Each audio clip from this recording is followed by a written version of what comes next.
جی ناظرین السلام علیکم۔ اور بڑی ہی شدید قسم کی ملکی صورتحال رہی۔ آج بہت سارے واقعات ایسے ہوئے جس کا اس ویلاگ میں تذکرہ ہونا چاہیے۔ آج پی ڈی ایم کا بہت بڑا جلسہ تھا اسلام آباد میں، اور سپریم کورٹ کے سامنے اس میں کیا گفتگو کی گئی، کس کس نے کیا کیا نعرہ لگایا، لیکن ایک سفید عمارت میں بیٹھا شخص یقیناً ان تقاریر سے خوف زدہ ضرور ہوا ہوگا۔ دوسری بات جو ہے، آج کارروائی بھی تھی، عدالت کی سماعت بھی تھی، 3 کا بینچ تھا الیکشن کے حوالے سے، تو وہاں پہ جو باڈی لینگویج تھی وہ کیا تھی، اس کے حوالے سے بھی آپ کو کچھ بتانا ہے۔ پارلیمان کا اجلاس بھی تھا، اور اس میں جس طرح کی تقاریر ہوئی، مولانا اسد الرحمن، بلاول بھٹو، عرفان صدیقی، جس تند و تیز لہجے میں بات ہوئی ہے وہ پاکستان کی تاریخ میں حیران کن ہے۔ اور ابھی تھوڑی دیر پہلے جو خبر آئی ہے وہ ISPR کی پریس ریلیز ہے، جس میں بات کھل کر سامنے آ گئی ہے، اور ہمیں سمجھ آ گئی ہے کہ آنے والے دنوں میں کیا ہونے والا ہے۔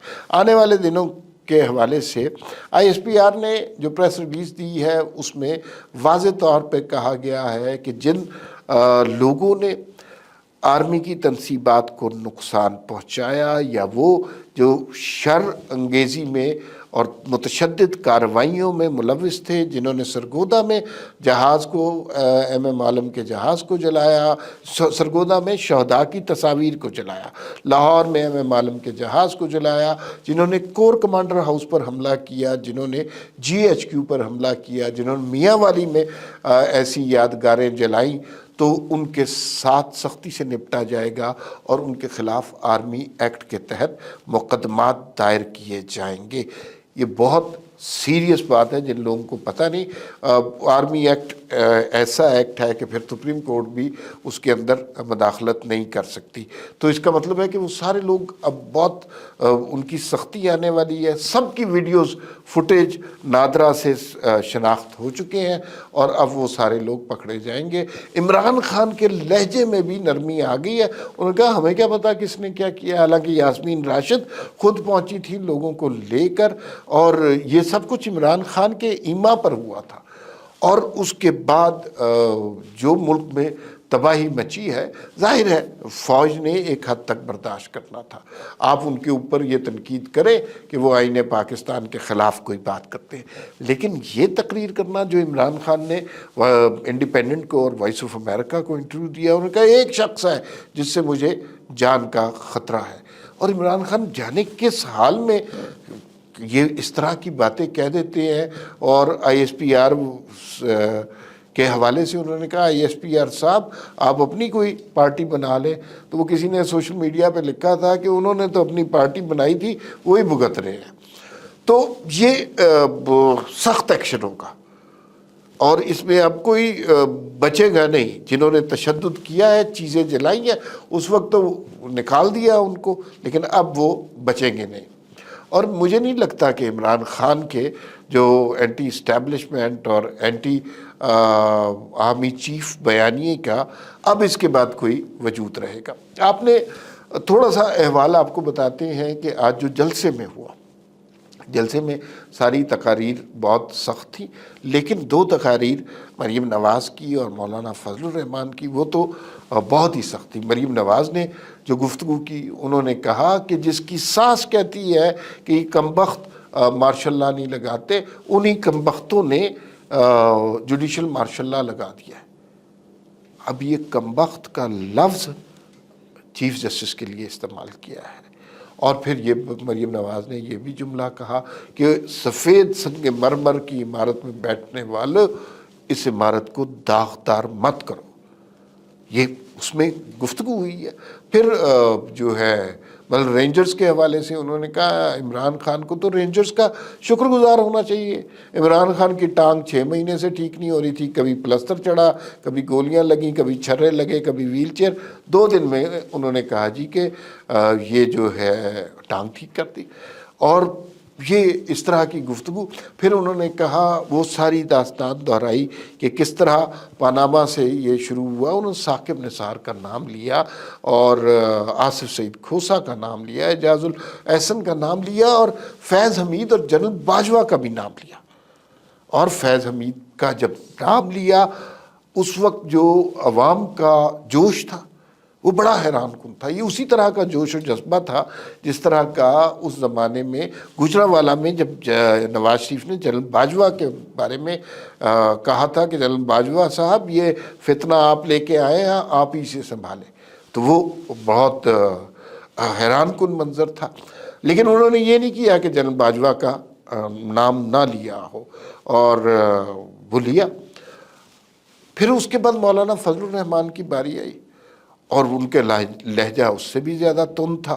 انہوں نے کہا اور واضح طور پر کہا کہ جو ہم عدالتوں کا اتنا احترام کرتے ہیں کہ جو چند لوگ عدالتوں کے اندر گھسے ہوئے عدالتوں کی بدنامی کا سبب بن رہے ہیں انہیں اٹھا کر باہر پھینک دینا چاہیے. یہ باتیں ہو رہی ہیں چیف جسٹس اور ان کے ٹولے کے بارے میں, اور لوگ کھلے عام نام لے رہے ہیں. کوئی توہین عدالت والی کہانی نہیں رہی. اب پوری قوم پہ تو توہین عدالت نہیں لگ سکتی. لوگ کھلے عام گالی دے رہے ہیں, اور اس گالی کی وجہ وہ خود 8 کا یہ بینچ ہے. وہی اس قدر انہوں نے ظلم کیا. ایک فیصلہ دیتے ہیں عمران خان کو فائدہ ہوتا ہے, اگلا فیصلہ دیتے ہیں الٹ فیصلہ ہوتا ہے پھر عمران خان کو فائدہ ہوتا ہے. ہر سیاسی قائد کو پکڑ کے جیل میں ڈال دیا, سو موٹو نہیں لیا انہوں نے. عمران خان کو پکڑا, قیامت آ گئی جیسے پتہ نہیں کیا ہوا. جس طرح ان کو گیسٹ ہاؤس میں رکھا, جس طرح ضمانت دی, یہ سب کچھ آپ نے دیکھا ہے. تو انہوں نے سیاسی قوتوں کو کئی سالوں تک دیوار سے لگایا, اور پھر سیاسی قوتیں ریئیکٹ کرتی ہیں, ایک حد تک وہ برداشت کرتی ہے. لیکن 4-5 سال ہو گئے اور یہ بڑا خدشہ ظاہر کیا جا رہا ہے کہ اس قدر بے عزتی کے بعد, اس قدر تضحیک اور ذلت کے بعد جو گلی گلی میں آج چیف جسٹس عمر عطا بندیال کی ہو رہی ہے, اس کے بعد ہو سکتا ہے چیف جسٹس استعفیٰ دے دیں. مریم نواز نے اور مولانا فضل الرحمان نے کھل کر مطالبہ کیا.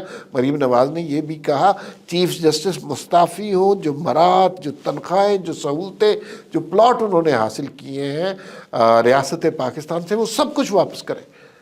اور میں آپ کو بتاؤں ایک سٹیج ایسی آ جانی ہے, اگر یہ عوامی مطالبہ بن گیا تو یہ چیزیں ان سے واپس لے لی جائیں گی. بھئی انہوں نے سمجھا ہوا تھا کہ ان کو کوئی پوچھنے والا نہیں ہے, اور یہ پارلیمان پہ بھی حکومت کریں گے.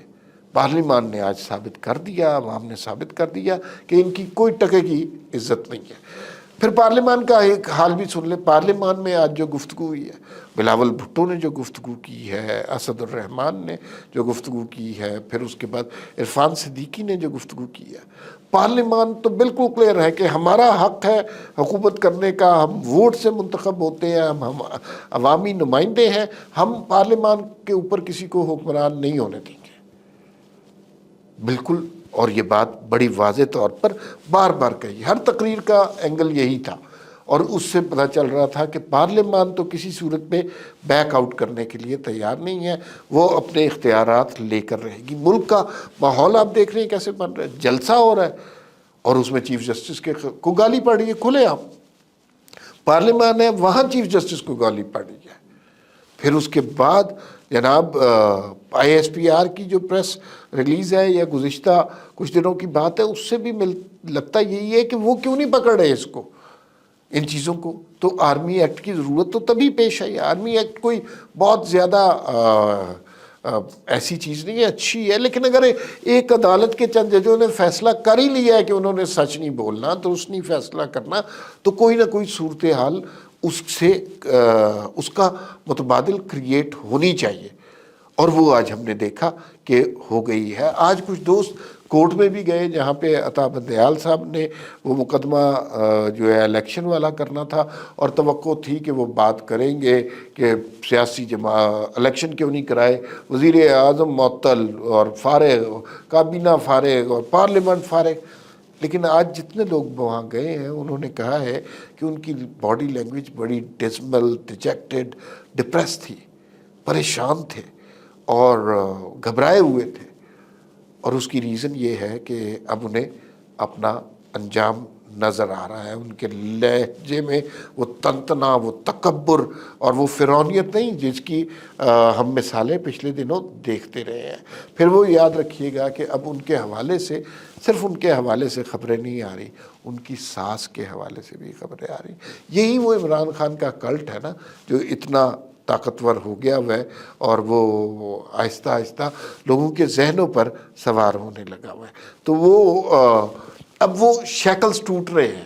وہ جو عمران خان صاحب نے بنایا تھا کہ میں سب سے مقبول ہوں، 2 دن میں پی ڈی ایم نے جلسہ کیا اور اچھا سائزیبل جلسہ کیا، اس کے بعد اب میرے خیال میں آنے والے دنوں میں مجھے یوں لگتا ہے کہ عمران خان کے بیانیے میں صرف معذرتیں، معافیاں رہ جائیں گی، اس کے علاوہ کچھ بھی نہیں ہوگا۔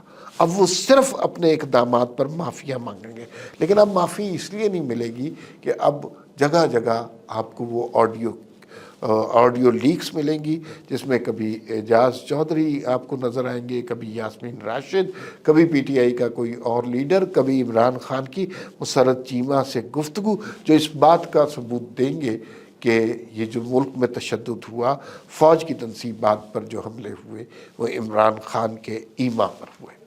فی الوقت اتنا ہی، پھر ملاقات ہوگی۔ اللہ حافظ۔